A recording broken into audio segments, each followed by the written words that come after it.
Stand by. Contact. Good morning, good afternoon, good evening, ladies and gentlemen. This is Pit Talk, pulling pits and opinions with your host, Gunny G, where service members help service members, period. Follow, like, subscribe everywhere you get your podcasts and on most social media platforms. Let us know how we're doing. Any criticism is good criticism. Let's get into it. I got a special guest by the name of Jose Guerrero, hailing in from DF, Mexico. I'm just kidding. He's not even real Mexican. Anyways, hey, introduce yourself to the listeners. Tell them a bit about you. How old are you, family, how long you've been in your service, where you've been at, all that good stuff. All right, cool. Let's get into it. So, first name's Jose Guerrero, hailing from the island of Guam originally. Oh, so you're an island Mexican. That's fine. Yeah, you know this. In the Marine Corps for about 15 years and some change now. I guess you could say I've been around the gun club a minute. A little bit about my career. First started off at 29 Palms. So it was one of my favorite duty stations, fresh 19-year-old living his best life. Then from there, went down to Pendleton, did 2 West Packs with the 13th MU. After that, went to Okinawa, served the 9th ESB there, and then got selected for, the illustrious Drill Instructor duty where I met you. And then after that, went to Fort Gordon, Augusta, there with a crypto company. And then now I'm serving I&I duty in Shreveport, Bossier City, Louisiana. So, yeah.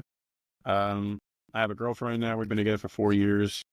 And then I have a 8-year-old daughter now, and a dog. Dogs count. Yes, I know they do. Hey, man, thanks for coming on, talking about, I know the hits already came out, the Mar Admin 25 for your fiscal year 25.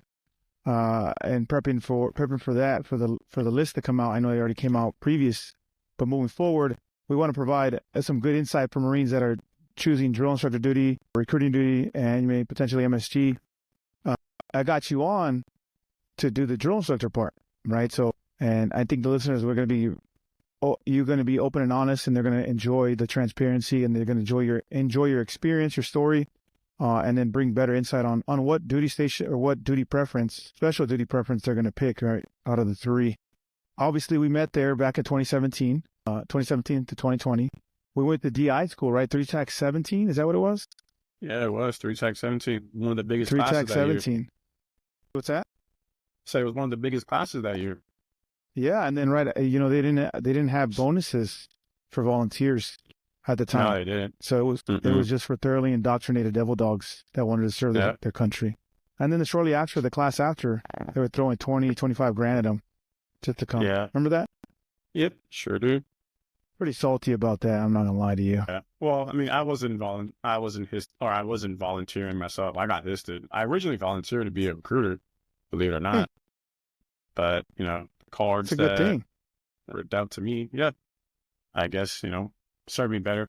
A lot of Marines during that time too, like a lot of them, I was in Okinawa when I got histed, and I remember like a lot of Marines, they didn't want to do it. They didn't want to go and be a drill instructor, but I wasn't going to shy away from, the challenge of doing it. So I was like, oh, I'll take it. I'll take it on the chin and, go see what it's all about. If you can, do me a favor, Jose. I know you learned how to use your diaphragm. Use that diaphragm real quick. You know what I'm saying? You might be far away from the computer, but go ahead and use that diaphragm and it out. You know what I'm saying? Oh, yeah. Oh, there it is. Not better?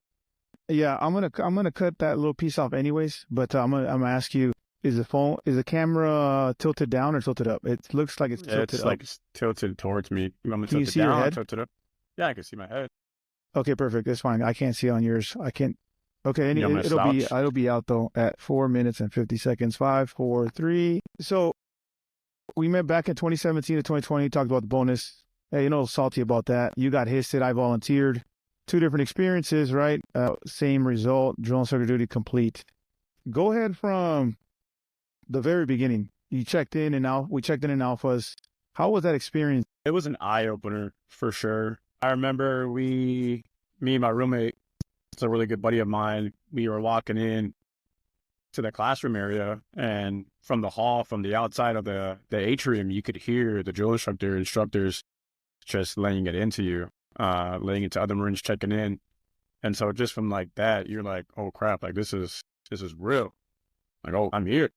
So Dude. yeah, so I remember we walked in, you know, I'm walking down the little, I guess the little aisle to the class, to the desk where the instructors were sitting. And before I could even take like 5 steps, all I heard was, you know, them blasting us for not giving the proper greeting. And I'm like, yo, like I just got here, man. You know, I had a long flight from Okinawa. I'm not ready. Like, I'm sorry. Like, go out, you know, you do come back in, do it again. And then you finally get there and they just start laying into you. Like, yo, your uniform's too big or too small, your tie's too this and that. And you're like, damn, dog, like, I haven't been giving you my paperwork yet. So, but yeah, it was a, what do I do?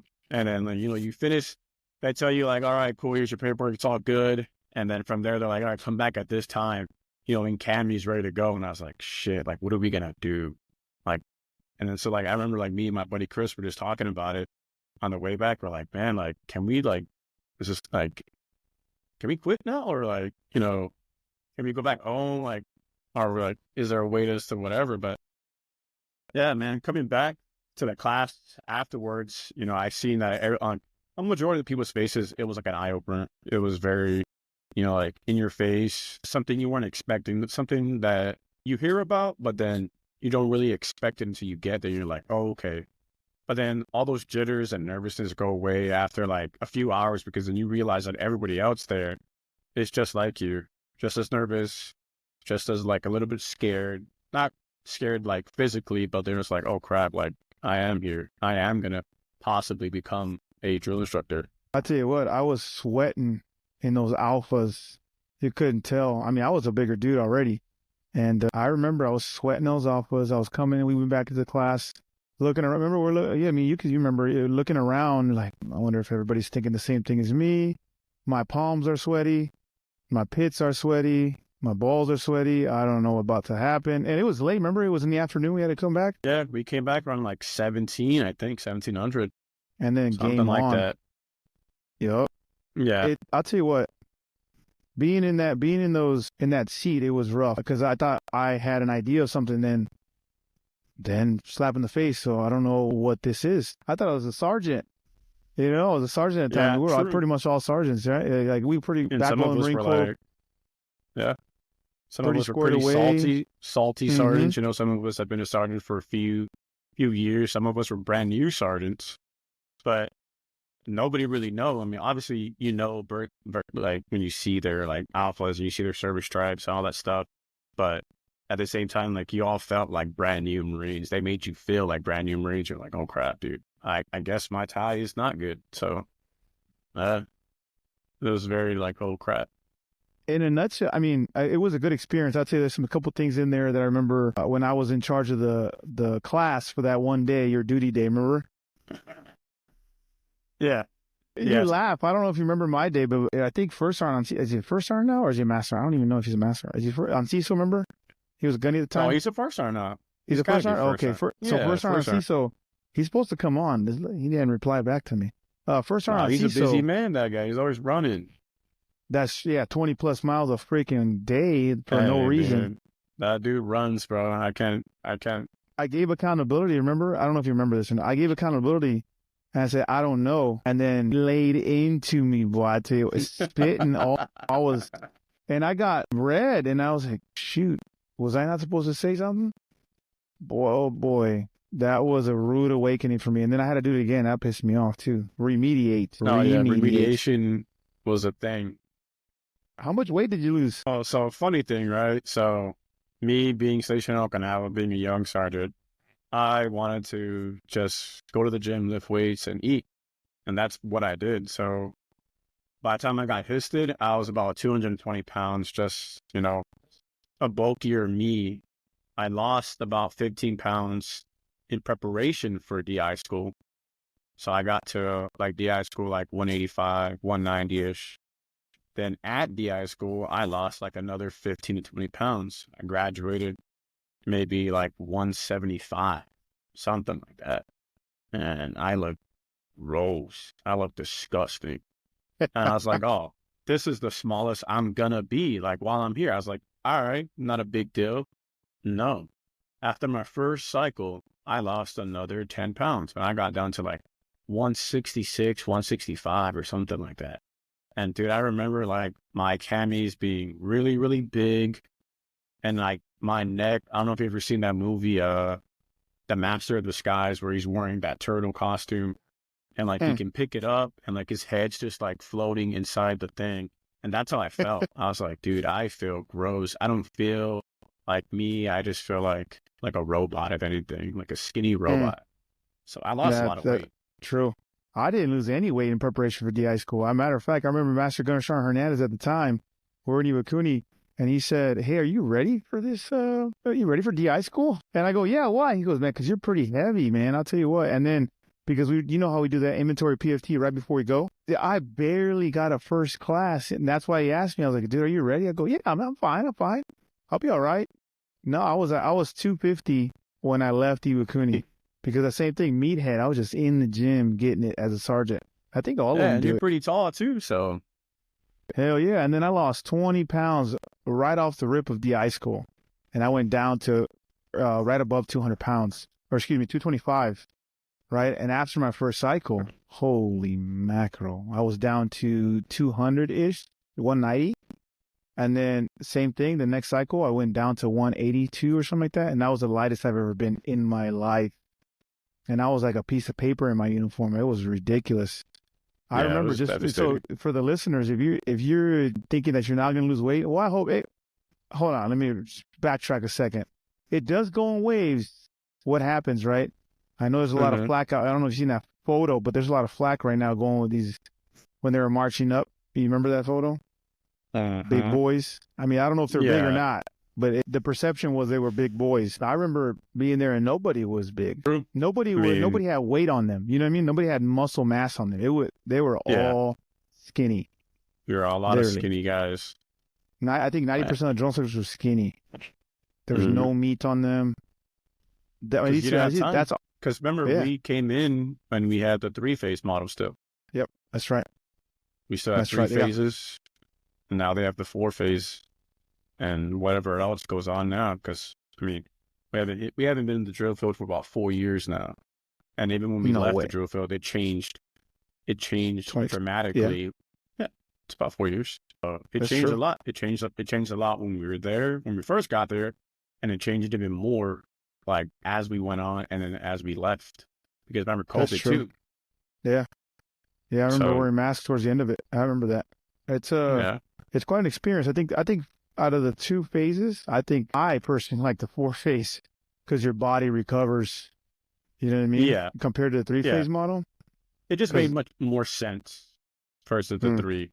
Because in my opinion, going up there twice just to conduct another part of the training just seemed like illogical and like was like a logistical nightmare almost. Hell yeah. Foot lockers, moving in. Yeah. I got all the gear. And then also the recruits possibly getting injured in transit or, trying to make sure that the recruits will get to a certain part of the phase and be healthy enough to even continue the part of the phase that needs to be conducted up there and then come down from there healthy and to even finish graduating. Because we still had final drill after we moved up, right? We still had final drill. We had to come back for final drill. We had to come back for all these final exams and then go back into the crucible. That was wild in terms of logistics. I agree. 4 phases definitely logistically was smarter. I think even by the phases, it was smarter, right? You got the transition with them. Yeah. You know what I'm saying? At the very beginning, and then your hair started to grow with them, which I thought was, it made you more relatable as a Marine, 1, and 2, as a drill instructor, you can slowly transition because I remember the 3-phase model, you remember there was no transition period. It was just straight yelling for 90% of the boot camp. And then they come back for 1 week of Marine Week, but it was turning gear, graduation, size their uniforms real quick, blah, blah, blah, blah, and then check out. And then that was Monday to Friday, and then we were gone. You know what I mean? That was no transition. Yeah. So I think overall 4 phases is respectable, it's commendable, whatever the change was. And previous to us, man, I think it was 4 phases. Then it went to 3 phases, and then we came back to 4 phases. That's the word on the street while we were there, wasn't it? I honestly don't remember, but I mean, Because I know when they started talking about the 4 phases, like a lot of people were losing their mind and like freaking out about it. Like, oh, you know, Yeah. this is dumb. Like, we shouldn't do it like this. But I'm like, bro, like, we're not at the position to. I'm like, yeah, sure, certain leaders will listen to your opinion and probably take it into it, an effect somewhere else. But we're not in the position as drill instructors to like make the change like at that level. That level comes up way up higher above us. And obviously, like somebody maybe smarter than me made a decision for a good reason. I Hmm. mean, because even like as we transitioned, from the 3rd phase to the 4th phase model, you really didn't see any like really bad overlap. There was no lag in the system. There was no like, oh, can't be drill instructors, or, we can't do this, we can't do that. If anything, it flowed a lot better. You Mm-hmm. had your 1st phase, your 2nd phase, and then your 3rd phase, and then the 4th phase, which was just 2 weeks of Marine Week.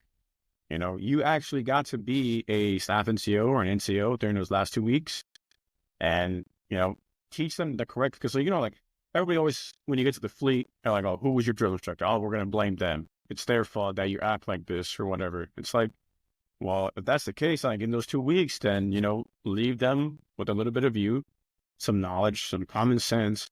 So when they get to the fleet, they're not just, aye, sir, aye, of robot, just, you know, regurgitating like what they went through in boot camp versus, hey, my drill instructor taught me how to be a somewhat kind of critical thinker.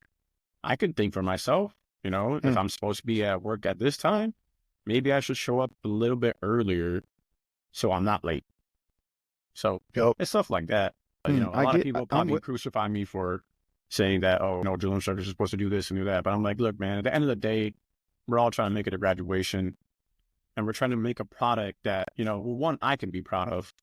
So when they say my name, like, oh, drill instructor was, drill instructor Sergeant Guerrero or drill instructor Staff Sergeant Guerrero, no one's going to be like, oh, that guy was a piece of crap or whatever, because the product that we're releasing into the fleet is like somewhat decent and a little bit better, right? Because that was the Mhm. goal, was to take these civilians, train them up like, according to the Marine Corps way, and make them a better person, or make them a better you, or a better, future product for the Marine Corps. So Yeah, basically, train Marine. That's all it was about. Thoroughly indoctrinated Mhm. in loving core and country. Well, here we go. And But I'll tell you what. So let's backtrack a little bit. We're talking about 3-phase, all right, 4-phase. It's 4-phase now. The overall product, I think is beneficial to overall. Me and you can agree on that. I'll tell you what, though, as a drill instructor, not the recruit, because the recruit's got to graduate. You know what I mean? yeah, 90% of the time, the recruit's going to graduate. of course, And we're going to do everything in our power to stress them out and maybe weed out the mentally unprepared young individuals. Even physically, they're not prepared to meet the standard of the Marine Corps first, second, and third PFT score, first class, second, third class PFT scores and CFT scores, right? So if they can't meet those parameters, even they got to go. Especially if they're mentally unprepared or ill, whatever LMOS, right? Even go forward. And again, it's the Marine Corps standard, but if they'll weed themselves out, they're not mentally prepared. But let's talk about the drill instructor, right? After DI school, we got the graduation, good to go. DI school overall, did it prepare you for the trenches? So in my honest opinion, DI school, I feel like the only part that honestly prepared somebody, or during I guess that time or whatever, prepared you to be a drill instructor, was the time that was what we call the RTO week, where we got to Bird spend dogging. time in the bird dog week, where we got to spend time with the battalion that we were going to actually be in. So, going and living and breathing that for about a day, for like a week, for X amount of hours each day, and then coming back and realizing like, dude, I got to do this again and again, 3 months in a row, and then do it again after your break. Like, that was the only time I honestly felt that was instructional, because most of the time, other classes that we did were like Marine Corps history, uniform, and stuff like that. But most of us already knew that information by the time we got to DI school. So why would I need to do another class on, A. Cunningham or the Montfort Port Marines? Because in my time, I didn't serve, like, even when I was, in support battalion, I wasn't at the house of knowledge teaching the class. But then again, it's a PowerPoint. It's a pre-made PowerPoint that, we created for the recruits, or that's created by hire, and saying, hey, this is the knowledge that we want you to teach them. So obviously, any good Marine would like rehearse the knowledge, go over it, boom, boom, boom, and then give that class. So why would you want me to go back to DI school and get a class given to by another staff NCO, giving it to me, saying, hey, we're going to talk about, kind of the history of this, history of that, and stuff like that. I mean, obviously, like, we had our CPR class, which was, you have to be certified. So obviously that was useful. And then, we went and did like a bunch of PT. So everybody needs PT. Everybody needs to be good PT. You can be a drill instructor. You got to be physically fit, because you're that perfect Marine that, everybody strives to be, or, quote unquote strives to be. So I feel like a lot of the stuff that we did not necessarily got you ready to be a drill instructor, because we didn't even like do running the deck or anything like that. We spent little time on that. So, I do up in the second deck. I do remember we go over a couple times. I think it was maybe 1 or 2 days that you got to do that. Yeah, I think you're right. I think going through practice how you preach, you dress rehearsal. Obviously, that's RTO week, bird dogging week. If you didn't know, that's what you do at DI school towards the end of it, right before graduation. But I think that before that, I think you could have done the practice a little bit better. I agree. I think overall, DI school does not prepare you for the trenches. You definitely learned a lot about the SOP at the time, and the transition over to the RTO. Remember, or was it the other way around? SOP, RTO. Yeah. Right. I think that's what it was. But you did academically, you learned a lot about the left and right lateral limits of drill instructor duty at San Diego and Parris Island, depending on where you go. You definitely learned what you could and could not do in terms of black and white, right? And then you definitely did what is it called? The drill stuff. What's it called again? I've been a brain. The teach backs. The teach backs. That's what it is. The teach backs. I thought that was okay.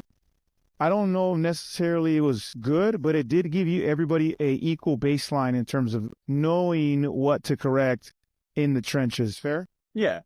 Because obviously, like, the way it was broken down was like, at first, you do it verbatim, and then it does, like, as you're practicing it, right? So as you're practicing the teach back, you start to realize, like, oh, this is what I need to look for in the recruits or whatever. But then it's the same thing, like, a lot of people, like, when you go to MOS school, the Marine Corps tells you, this is what you need to know for your job when you leave this place. Because when you go to the fleet, you get to the fleet, they're like, whatever you learn at MOS school, we're going to teach you the proper way how to do things at this unit or whatever, right.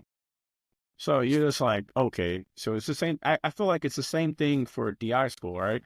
You went to DI school, you got the basic understanding of how to be a drill instructor. Like you said, you left and right lateral limit of what you can and cannot do. You got some basic fundamentals in drill. If you never did drill as a young Marine, and then, all the other stuff behind the scenes, and then you finally get to the company you're going to be working with, and it's the same thing. Hey, whatever you learn in DI school, we're going to teach you what it means to actually be a drill instructor here at this company, at this battalion. Yeah. And then you go from there, because, you learn how your company does things. You learn, like, hey, this is how we want to look when we do our left obliques, our right obliques. This is what the team is looking for. This is what the senior and the J is looking for when we do inspection arms, or when we do, our columns. Everyone's gonna have tight columns, but so I feel like a lot of things.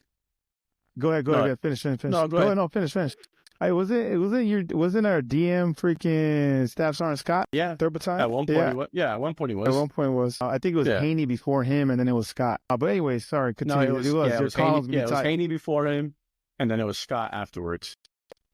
But yeah. So, let me ask you something.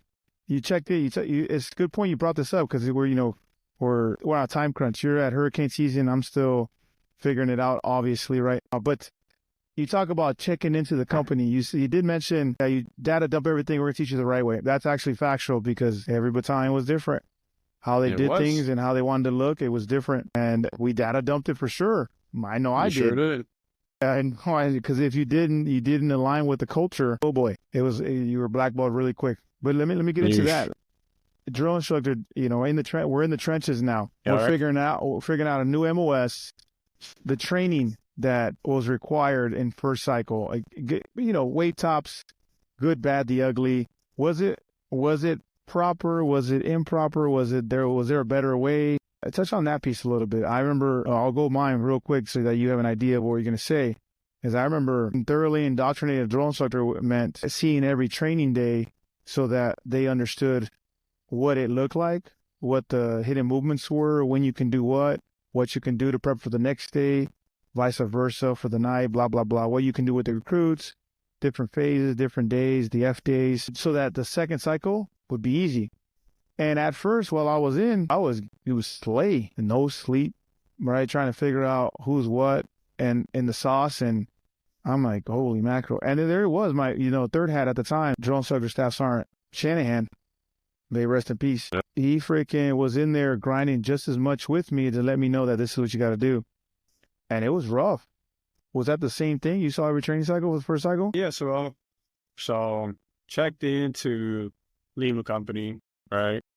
And we were up north, and we were getting ready to, they were at Circles, meeting the recruits were at Circles, and we were about to do that 3-mile hike from Circles to the Crucible Barracks and then back. So went to the duty hut, met my gen. I was blessed, man. From the get-go, I was blessed when I got to Lima Company. And this is like not me showing favoritism or anything like that, because if you're a piece of crap, I'll call you out any day. And if you treat me wrong, I'll do the same thing. But my team, I got blessed with like the best team that a new drill instructor could ever ask for. I had my senior, Staff Sergeant Bernal at the time, my J, Sergeant Crook, what a beast. And then my third hat was Staff Sergeant Briddick. And this dude knew every hidden movement, knew everything there was about everything. So this is like verbatim what I said. I met them and I was like, gentlemen, I was like, look, I want to be an asset to y'all. I don't want to, not be useful. I was like, the only thing I ask is that if you feed me, if I can eat. And they all looked at me stunned, speechless, and was just like, don't worry, dog, we'll take care of you and get on the boys. And then from there, man, like Staff Sergeant Briddick took me under his wing, taught me everything, looked out for me. He's like, hey man, you haven't eaten in an hour or two, go eat. Did I see every training day? Yeah, I saw every training day, but they took care of me along the way. Like when then talking to the other hats that we checked in with, I was like, yo, how's your cycle going? I hate my life. This sucks. I haven't slept yet or whatever. All this, all the bad stuff that everybody hears about. And then I'm over here like, I just got back from a 30-minute nap, bro. Like, what are you talking about? So like, obviously their experience is not going as well as mine. So I was like, this is crazy. But they made sure that, like, I did work. I worked a lot. Like I worked a ton. So they made sure like I knew chow times, what to prep for, this and that, drill, how to IT perfectly, how to get your discipline in this and do all of that stuff. And sure enough, man, I learned everything like within the first and second cycle I was with them. And after that, it was like, you become the master of time. Once you learn the training, you're basically like, you control everything after that. Like you could control the whole thing. So like I said, man, I got blessed and lucky with the team that I got, because I know other people across the depot didn't have it so well, you included, because I remember running into you one time at the House of Knowledge, and I was like, oh my God, I'm so glad I'm not this guy right now at the moment. Lima was pretty good. I mean, I remember some heinous dudes in the Lima, but here or there, I think their battalion was the most heinous out of the time we were there. I think we were the most heinous, but most effective drill instructors. That's obviously an ongoing like battle that everybody talks about these days. But I mean, I don't know. It is what it is. Go ahead, you can say stuff. I know. No, it's not about saying anything. It's just like, because I'll say it. It's just like, you meet those people in the fleet, and then you're like, oh yeah, like, but then it's like, a friend of that guy, and like your friend knows that guy, and you're like, hey dog, like what's this guy talking about? Is he like for real? Because he's saying all this stuff, and then your buddy's like, no, dude, that dude's a piece of crap, this and that. So it's just the same thing. Like people can say like, oh, 2nd Battalion was the best, or like third, or like this company did this really well. But then, as a first-hand viewer, front row seats, like that you were there, like who wasn't good, who was good, who was not good, what company did things a good way, or, they did things smart. So it's just funny because like people will like die on that hill saying like, oh, no, Lima Company was trash, or Second Battalion always had best drill and all this stuff. And you're like, bro, at the end of the day, my recruits graduated with like all of them like 90% final exams. They all got first class PATs, all first class CFTs. They're all like 90% of the platoon is like expert riflemen, but your platoon's good at drill. Good luck. Because, and I get it. That's you're good. Like, That's fair. If people say like, oh, drill is important. I'm like, yeah, drill is important as a drill instructor. Yes, it is. But like, it also, serves a purpose. It's not just like, this is the only thing that we're supposed to be good at. Like, yeah, be good at it, like everything else. But what's the end state of that drill? Like, why are you teaching them drill? And you ask them like, well, what's the basic of drill? And you're like, instill confidence, right? That's what we always talk about, like, oh, instilling confidence, showing recruits how to work together as a team. You're taking like 90 people from different backgrounds of life and different walks of life, different years of experience. Some people are 24, some of them are like 19. This is the first time away from home. They never left their mom's couch, stuff like that. They want a challenge, and you're forcing them to work together. And sure, drill does serve that purpose. And like, for me, that's where it ends. Like, that's it. Because when they leave the fleet, they're not marching a chow in a uniformed platoon. Sure, maybe some units, like when I was in Okinawa, some people did that. They made people march, but then, it wasn't like they're doing column lefts and obliques the whole way. It was literally like forward march, route step, and then boom, everybody's just speed walking. But after that, once you get them to work as a team and understand what it means to be working as a team, your cycle becomes better because now you took all 90 of them, gave them a common goal to strive for, and they want to make you happy. They want to be good for you, for the Marine Corps. So they get good at drill. They're like, all right, we're good at drill. What else can we be good at? Oh, maybe if we studied, we can be good at, the exam and actually learn like the life-saving stats or the knowledge, all that stuff, what not to do on leave of liberty. And then after that, what else can we be good at? Oh, let's be good at shooting. Let's be good at that. Because a lot of the recruits, majority of them have like, 03 contracts. So they have to be good at shooting in order to further progress in their career. Oh, what else? Oh, I know. One of the drill instructors on the team is a McQuist. Maybe I should have that guy talk to him about swim qual because he's a McQuist. Hey, drill instructor, go talk to him about swimming. Aye, senior drill instructor. Boom. He's out there teaching them, giving them tips and tricks, what not to do. Don't do this, don't do that. And what do? They all go pass. Or like, hey, this one guy, he used to be a personal trainer back in his old life. Let's go talk about doing pull-ups correctly, crunches, or how to run better, stuff like that. So I tell you what, yes, drill does serve a purpose. It does. It does instill. I mean, the biggest thing is what working as a team, instilling discipline, instilling based orders. And the traditional wide drill was that's how we moved as a war fighting force, right? As a battalion, true. as a company. That's how we moved from point A to point B to combat back in the day. Yeah. And it hasn't changed, right? It's a good way to know. I mean, if you didn't know that, listeners, it's what it's for. That's how we did it back in the day. We just column left it and face the enemy and shot, right? And even though the aim was horrible, we just got to shoot somewhere at something. So that's the the basis of drill, but it's also routine, instilling routine in them. Hey, basic 0-5 drill routine, getting dressed, going chow hall, PT, all this is routine. That's what drill's for too. At the same time, so you got to think about it. Some people take it to the extreme, and it's all about popping sticks, cracking sticks. But I'll tell you what, I think it was an overall good experience. I mean, first cycle was rough. For me, maybe not for you. I remember senior drill instructor, what is his name? Staff Sergeant. His first name was Staff Sergeant. The second one was Staff Sergeant Leva. Beltran, that's what it is. Staff Sergeant Beltran. I remember that guy. Yeah, I remember him, yeah. Staff Sergeant Leva. And then Staff Sergeant Shanahan. And then me. I remember that, boy. It was just me and Shanahan for the 80% of the cycle. So that tells you about how that went, right? Yeah, man. Because, I mean, it was a different time. It was a different time when we first got there, Boy. And I guess we were still in that old school drill instructor mindset, Yeah. So I mean, at initially at gunpoint, I didn't know what I was like, oh, what's going on here? But then after actions, I figured out, I see, right? That's not the same for everybody, but that's definitely my experience.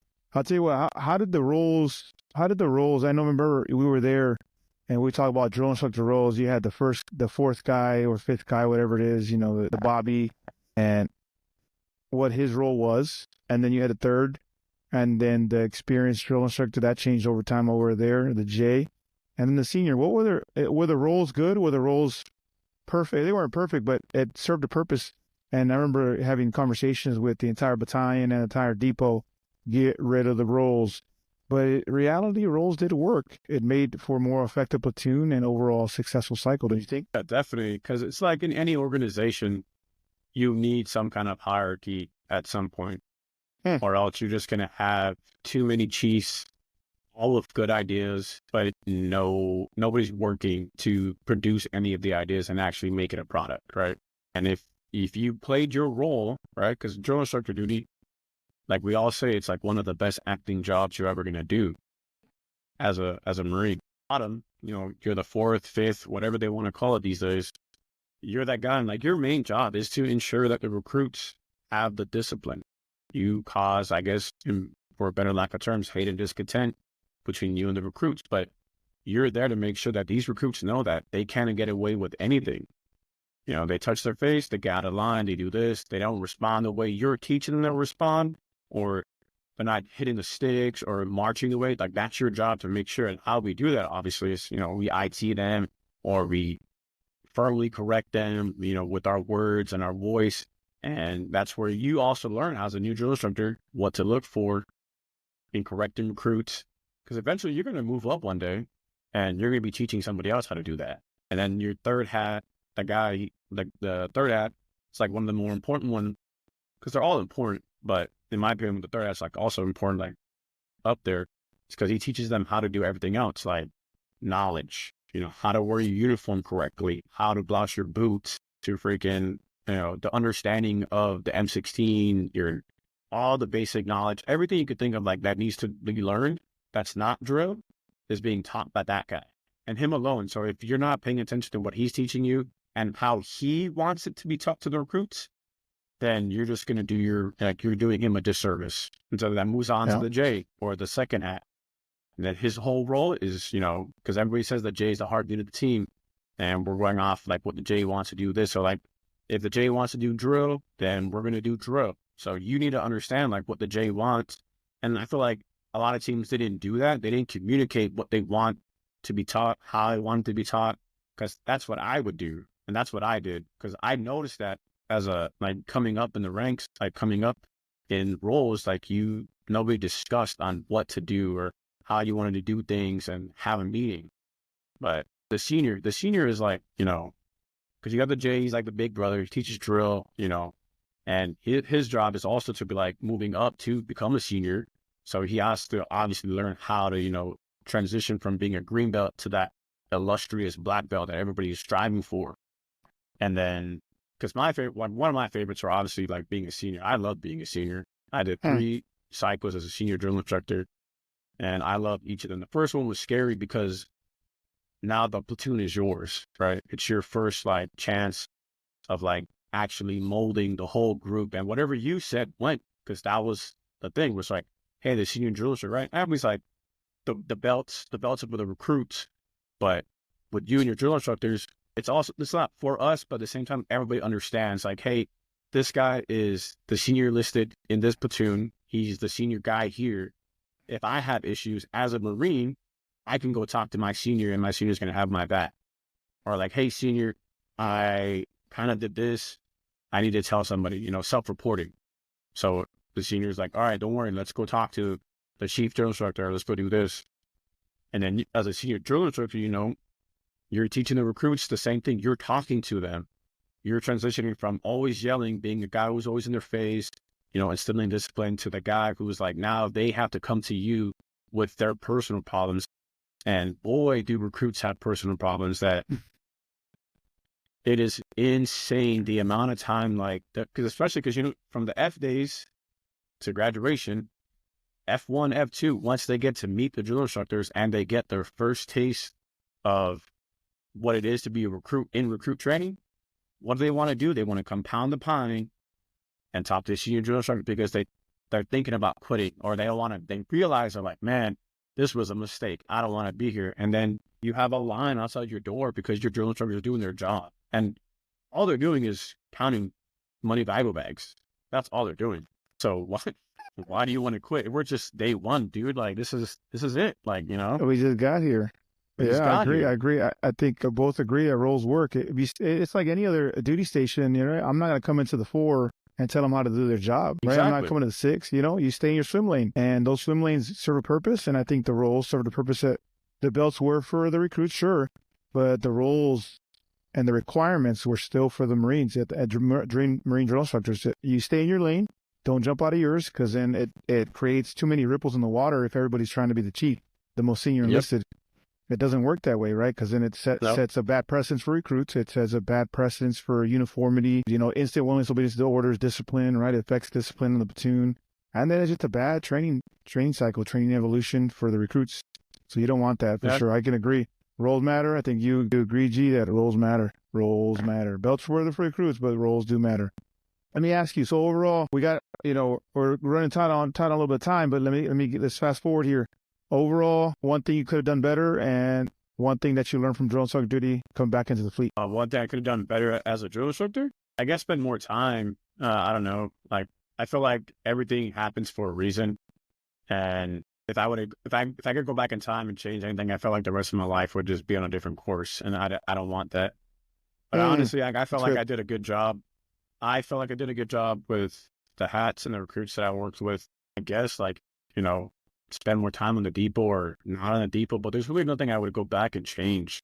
That's good. Because, no, I don't think anybody got in trouble with me or around me that I wasn't the right cause for or anything like that.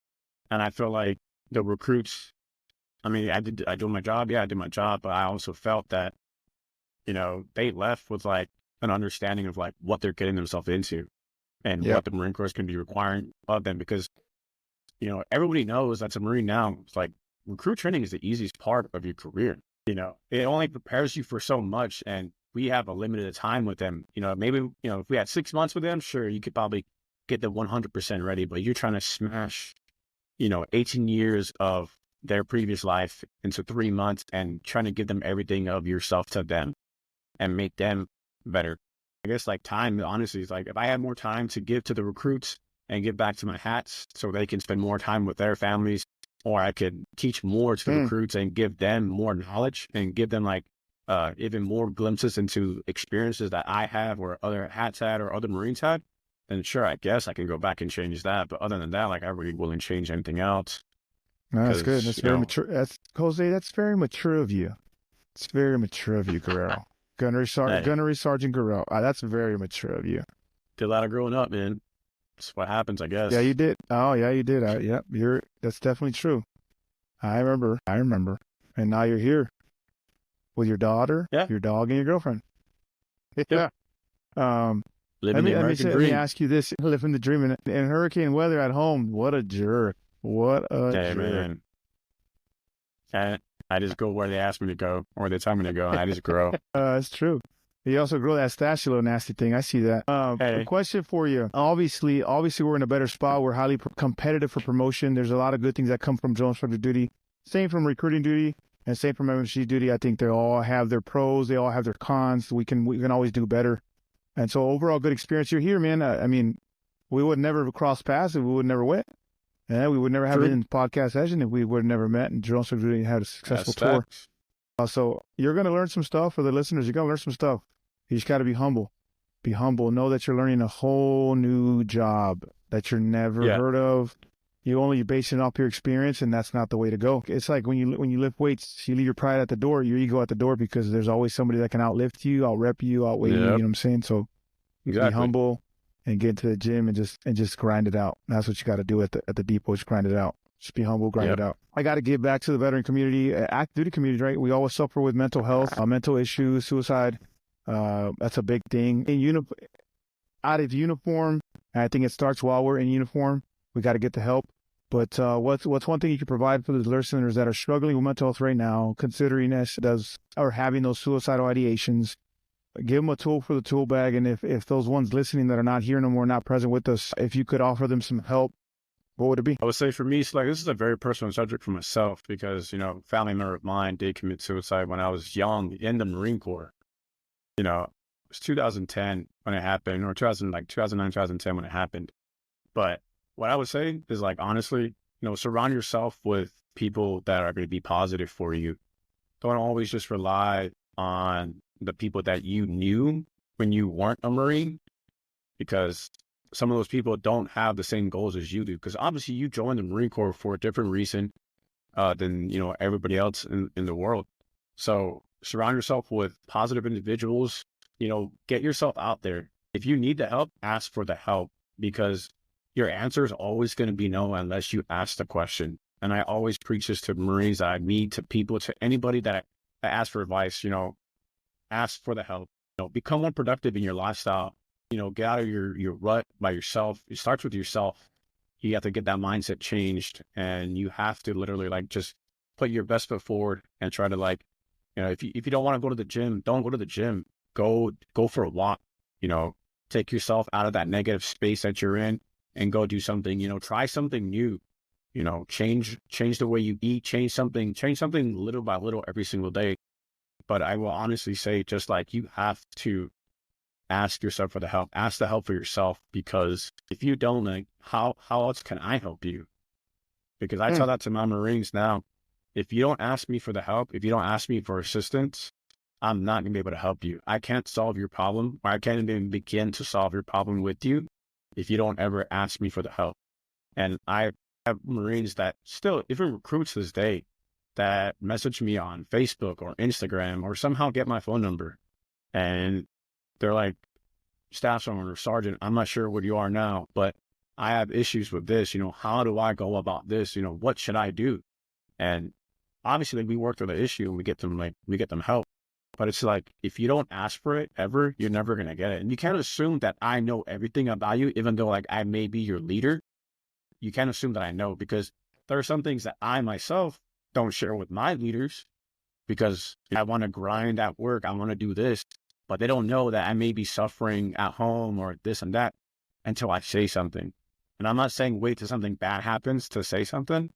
If you start to feel that way, then you should start saying something. Say, hey, I need help. If you don't feel like you're getting the help from your leadership, seek, help from somebody that you might, help you, that you think is going to help you, whether it's a peer or somebody above you or below you. But you simply just have to ask for the help on it. That's good, man. Thanks, G. I appreciate your time, man. Thanks for the knowledge, for the good gouge, for your experience at drill instructor duty. I will say I agree with you. The answer is always going to be no if you don't ask. Yeah. That's good. That's very good. That's another form of, like, hey, you're going to miss all the shots you don't take. Yeah. And that's the same analogy, same concept, ladies and gentlemen. If you're struggling with mental health, having those ideations, and if you're listening from up above, man, or I would say that, it's always going to be no if you don't ask. That's good. Surround yourself with positive people, positive influences. Who cares, right? Even if it's small, that circle of trust is small. And that circle of trust is going to tell you and hold you accountable to what you want to do as a collective, what should be done collectively as a group. So, hey, thanks for that gouge, man. I appreciate your time. Ladies and gentlemen, if you're listening, this Gunnery Sergeant Jose Guerrero, hailing in from the island of Guam, the Pacific. What is it? The island Mexican, homie. Anyways, hey, where can they reach you out if they want to know more about you, or they got some questions? They want to hit me up, man. I'm on Instagram. My profile is open. It's not locked or anything. So you just find me on Instagram there. I can look at my handle real quick. I don't remember off the top of my head. That's what I'm saying. People just say, it's, what is it? It's at JG Guerrero 671. That's my Instagram is. So there it is, everybody. And like I said, if you're not my Marine or whatever, man, if you want to ask me a question or if you need help, I'm always open. I never shy away from helping somebody. So, hey, thanks for your time, G. I'll talk to you later, ladies and gentlemen. Thank you. Hey, it's my pleasure, homie. Ladies and gentlemen, this is Pit Talk, pulling pits and the pins with your host, Gunny G and Jose Guerrero, where service members help service members, period. Follow, like, subscribe everywhere you get your podcast, and I'm also shooting media platforms. Let us know how we're doing. Any criticism is good criticism, ladies and gentlemen. We out. Later, dog. I'll see you later. Later, bro.